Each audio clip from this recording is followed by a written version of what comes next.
Assalamualaikum warahmatullahi wabarakatuh. Perkenalkan kami dari kelompok 3, kelas 4B akan mempresentasikan tujuan pendidikan. Tanpa berbasa-basi lagi, kita langsung saja simak pemaparan berikut ini. Yang pertama ada definisi tujuan pendidikan. Tujuan pendidikan ini sebetulnya berasal dari bahasa Arab yang berarti maksud atau dinyatakan dengan goyat. Yang pertama tujuan umum. Tujuan umum ini sering disebut juga sebagai tujuan akhir atau tujuan total atau tujuan lengkap. Dengan demikian, tujuan umum adalah membentuk insan kamil yaitu manusia yang dewasa, jasmani dan rohaninya baik aspek moral, intelektual serta sosial. Yang selanjutnya ada tujuan khusus. Tujuan ini merupakan pengkhususan daripada tujuan umum karena untuk menuju kepada tujuan umum itu perlu adanya pengkhususan tujuan yang disesuaikan dengan kondisi dan situasi tertentu. Selanjutnya nomor 3 ialah ada tujuan seketika. Kenapa disebut tujuan seketika? Karena muncul pada saat mendadak atau sifatnya sesaat. Tujuan seketika ini meskipun hanya sesaat dapat memberikan andil dalam pencapaian tujuan selanjutnya. Karena melalui tujuan seperti ini dapat memberikan pengetahuan dan pengalaman langsung yang erat hubungannya dengan kehidupannya nanti di masa yang akan datang. Nah, baik, untuk selanjutnya mengenai tujuan sementara, di mana tujuan sementara ini merupakan tujuan pendidikan yang dicapai oleh anak sesuai dengan fase-fase perkembangannya.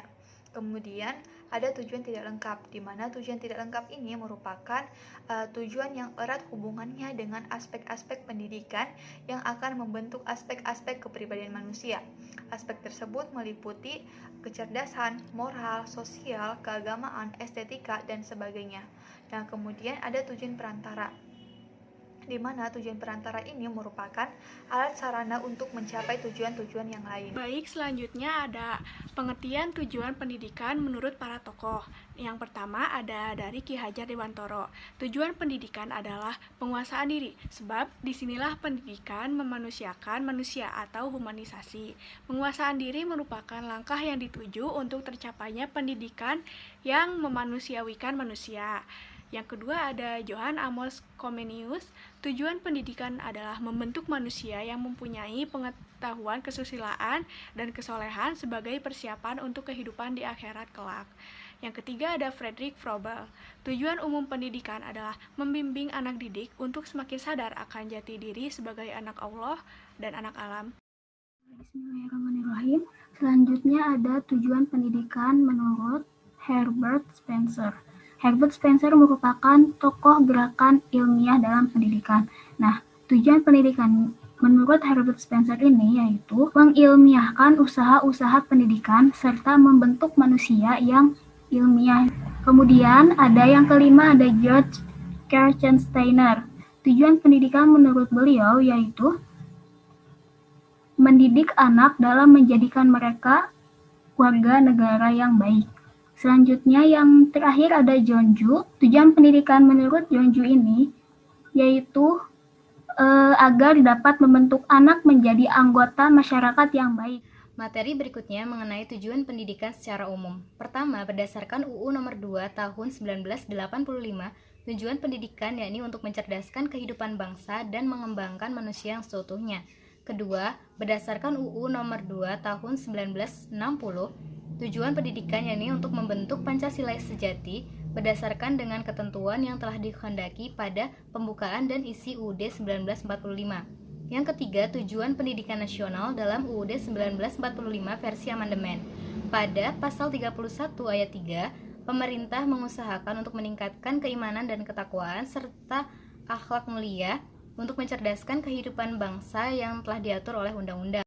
Dan yang terakhir, berdasarkan UU nomor 20 tahun 2003 mengenai sistem pendidikan nasional pada pasal 3 menyebutkan bahwa tujuan pendidikan nasional yakni untuk mengembangkan potensi peserta didik agar menjadi manusia yang beriman dan bertakwa kepada Tuhan Yang Maha Esa, sehat, berilmu, cakap, kreatif, mandiri, dan menjadi warga negara yang demokratis. Baik, selanjutnya ada tujuan pendidikan secara khusus. Tujuan khusus sebagai indikasi tercapainya tujuan umum, yaitu tujuan pendidikan yang disesuaikan dengan keadaan tertentu, baik berkaitan dengan cita-cita, pembangunan suatu bangsa. Tujuan institusional. Tujuan institusional adalah Perumusan secara umum, pola perilaku dan pola kemampuannya yang harus dimiliki oleh setiap lembaga pendidikan yang berbeda-beda, sesuai dengan fungsi dan tugas yang harus dipikul oleh setiap lembaga dalam rangka menghasilkan lulusan dengan kemampuan dan keterampilan tertentu. Yang selanjutnya ada tujuan kurikuler. Ialah tujuan yang dirumuskan secara formal pada kegiatan kurikuler yang ada pada lembaga-lembaga pendidikan. Tujuan kurikuler sifatnya lebih khusus jika dibandingkan dengan tujuan institusional. Selanjutnya ada tujuan instruksional. Tujuan instruksional ini dibedakan menjadi dua, yaitu ada instruksional umum dan instruksional khusus. Yang umum ini berisi kualifikasi yang merupakan pernyataan hasil belajar yang diharapkan oleh terdidik setelah mengikuti pelajaran dalam pokok bahasan tertentu. Sementara yang khusus ialah penjabaran lebih lanjut dari tujuan instruksional umum yang dinyatakan dalam rumusan sekhusus-khususnya. Nah, selanjutnya ada tujuan pendidikan Islam. Rasulullah SAW bersabda, "Didiklah anak-anak kalian dengan 3 macam perkara, yaitu mencintai Nabi kalian dan keluarganya, serta membaca Al-Quran. Karena sesungguhnya orang yang menjunjung tinggi Al-Quran akan berada di bawah lindungan Allah di waktu tidak ada lindungan selain lindungannya bersama para nabi dan kekasihnya." Hadis riwayat Al-Bailani. Nah, tujuan pendidikan Islam memiliki ciri-ciri, yaitu yang pertama, agar dapat mengarahkan manusia menjadi khalifah Tuhan di muka bumi dengan sebaik-baiknya, yaitu melaksanakan tugas-tugas kemakmuran dan mengolah bumi sesuai dengan kehendak Allah Subhanahu wa taala. Yang kedua, agar dapat mengarahkan manusia dalam melaksanakan tugas kekhalifahannya dalam rangka beribadah kepada Allah, yaitu kemudian yang ketiga, mengarahkan manusia agar berakhlakul karimah. Yang keempat, membina dan mengarahkan potensi akal, jiwa, dan jasmaninya sehingga ia memiliki ilmu, akhlak, dan keterampilannya dalam menjalankan tugas-tugas kekhalifahan. Materi berikutnya mengenai tujuan umum dan tujuan khusus pendidikan Islam. Yang pertama, menurut Al-Abrashi, tujuan pendidikan yakni untuk pembentukan akhlak mulia, persiapan untuk kehidupan akhirat, persiapan untuk mencari kerja, menumbuhkan sikap ilmiah pada pelajar, serta menyiapkan pelajar dari segi profesional. Yang kedua, menurut Al-Jamali, tujuan pendidikan yang diambil dalam Al-Quran yakni memperkenalkan kepada manusia akan tempatnya, memperkenalkan kepada manusia akan hubungan sosialnya, memperkenalkan kepada manusia akan makhluk alam semesta. Selanjutnya, menurut Abdul Fattah Jalal, tujuan umum pendidikan Islam ialah terwujudnya manusia sebagai hamba Allah. Nah, jadi menurut Islam, pendidikan haruslah menjadikan seluruh manusia yang menghambakan kepada Allah. Selanjutnya, menurut Al-Syabani, tujuan pendidikan Islam dibagi menjadi 3, yaitu tujuan yang berkaitan dengan individu, berkaitan dengan masyarakat, dan yang berkaitan dengan profesi. Yaitu tujuan khusus dari proses pendidikan Islam menurut Al-Burdu Al-Fardi yang pertama adalah membina individu atau negara yang mukmin kepada Tuhannya, kepada nabi-nabinya, rasul-rasulnya, kitab-kitabnya, dan apa yang diwahyukan kepada mereka dalam bentuk pesanan dan ajaran kepada hari kiamat, dan apa yang terkandung di dalamnya. Yang kedua adalah pembinaan pribadi muslim yang berpegang teguh pada ajaran-ajaran agamanya dan berakhlakul karimah.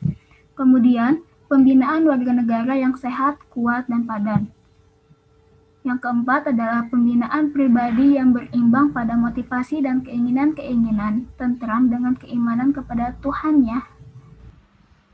Baik, selanjutnya ada tujuan umum pendidikan Islam menurut Al-Buti. Yang pertama, mencapai keriduan Allah dan melaksanakan pengabdian yang tulus ikhlas kepadanya. Yang kedua, mengangkat taraf akhlak dalam masyarakat berdasar pada agama yang diturunkan untuk membimbing masyarakat ke arah yang diridhoinya.